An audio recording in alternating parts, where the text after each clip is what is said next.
दोस्तों, हम सभी आत्माएं हैं या फिर आध्यात्मिक ऊर्जाएं हैं और इस विश्व रूपी नाटक में अनेक प्रकार के कर्म करते हैं।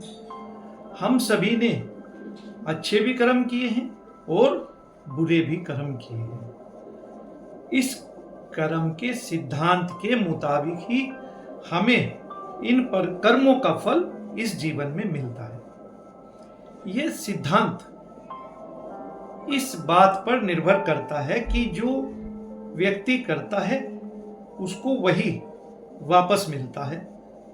हम में से कई लोग अच्छे कर्मों के प्रति सावधान रहते हैं और कुछ अच्छे कर्मों के प्रति सावधान नहीं रहते हैं। अब आपके मन में एक सवाल आएगा कि ऐसा क्यों होता है। दोस्तों, जब हम इस जन्म के विश्व नाटक में कई जन्मों से गुजरते हैं तो हमें कई प्रकार के अनुभवों का सामना करना पड़ता है, जिसका असर हमारे संस्कारों पर ही नहीं बल्कि हमारी बुद्धि और हमारे मन पर भी पड़ता है। परिणाम स्वरूप जो लाइफ के प्रति हमारे बिलीव्स हैं वो भी समय के साथ बदलते रहते हैं। यही कारण है कि कुछ लोग अपने प्रत्येक कर्म के प्रति सावधान रहते हैं। वो क्या कर रहे हैं, ये अच्छा है कि नहीं है, ये बुरा तो नहीं है। किंतु कुछ लोग उतने सावधान नहीं पड़ते हैं, ना रहते हैं, और वो क्या कर रहे हैं, अच्छा है गलत है, उन्हें कोई फर्क नहीं पड़ता है। लेकिन कर्म का अपना सिद्धांत स्पष्ट है। वो वही देगा या आपको वही मिलेगा जो आप कर रहे हैं। आत्माभिमान, शांति, आनंद, प्रेम, पवित्रता, प्योरिटी, पावर, नॉलेज, जो जैसे कर्म है ना, डिवाइन क्वालिटीज के प्रभाव में काम करते हैं और यही हमें हैप्पीनेस और पॉजिटिविटी का एहसास भी कराते रहते हैं। और इन्हीं के कारण हमारे जीवन में बेहतर भी होता है।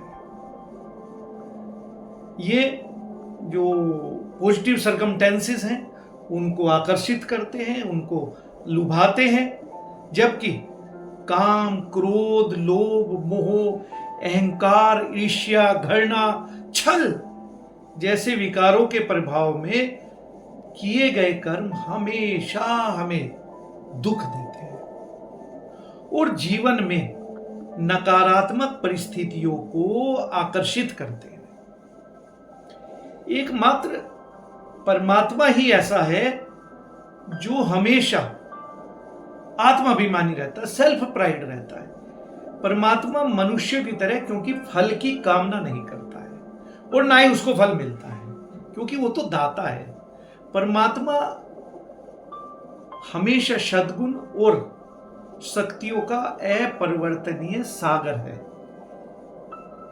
वह सदा मनुष्य को देता रहता है और कभी किसी से या प्रकृति से कुछ भी लेने की इच्छा नहीं करता है। लेकिन मनुष्य आत्माएं आत्म अभिमानी रहती हैं और विश्व रूपी नाटक में एक युग से दूसरे युग में यानी कि ताम्र युग से कली युग में जाने का रास्ता बनाती रहती है। दोस्तों, ताम्र युग से दुख शुरू होता है और कलयुग के अंत तक पहुंचता है, यानी दुख यहां से वहां तक बढ़ता ही जाता है कलयुग के अंत तक। मान लो एक सिद्धांत भी है, एक डॉक्टर चाकू के द्वारा एक रोगी को मार देता है, ऑपरेशन करते वक्त मार देता है, तो डॉक्टर को सजा नहीं मिलती है। लेकिन अगर एक पापी इसी चाकू से किसी की हत्या कर देता है तो उसे तत्काल पुलिस पकड़ कर ले जाती है। यानी दोनों घटनाओं का मनोभाव का अंतर ही हमें फल प्रदान करता है। तो दोस्तों, अपने कर्मों को हमेशा अच्छा बनाएं और पॉजिटिविटी हमेशा चारों तरफ आपके घूमती रहेगी।